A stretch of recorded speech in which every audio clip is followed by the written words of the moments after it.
One of the hardest things for any of us to do is to just hang in there while the rope is about to break and the sky is cloudy. It's hard to be positive, but you just have to believe that there are good tomorrows and plenty of good tomorrows.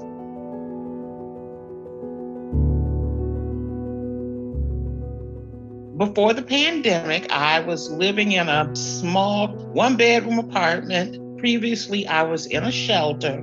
I had run through a rough patch in life, but it just turned out that the landlord was a slumlord. I often had to turn my stove on to keep warm. In researching and calling, I found out about the lawyers group for tenant rights, and that's when things began to smooth out for me some. In our society today, the stories and the lived experiences of women of color, particularly of Black women, are not deemed worthy.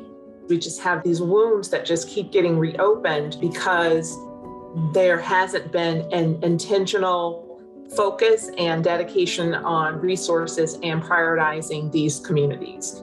SHEcovery is really about centering the voices of women in our communities and investing directly and attracting other resources to support women and their families. The pandemic has hit hardest those communities who were already made vulnerable by systems of oppression that put vulnerable people at greater risk for eviction, for job loss, for illness. The biggest challenges facing women and girls in Chicago would be getting women back to work, healthcare, and demanding an anti-racist healthcare system and housing. There has been a housing crisis for some time, and we knew that even prior to the pandemic, women were at greater risk for eviction than men, and women of color were at the greatest risk for eviction. This has been exacerbated by the pandemic. They helped me with my court case. I also got financial help to be in the apartment that I'm in right now. So far, it's been good. We have direct experience with tenants. We're in eviction court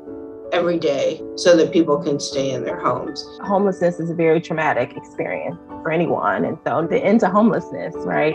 The end to eviction would really be the dream, the idea that housing is a human right. Particularly through the pandemic, many women have to abandon their jobs. We have a very extensive leadership program. We have Know Your Right trainings, providing the tools for workers to defend themselves with documents or without documents.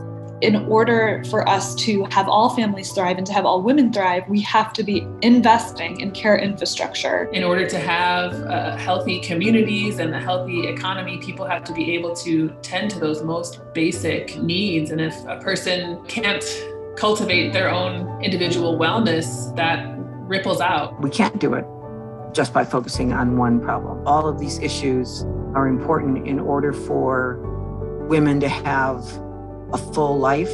We should be addressing them all. Everything that will help us to become the best that we can be. And if we're not getting it, we owe it to ourselves to fight for it, for ourselves and for those who may not have a voice, but yet would like to speak.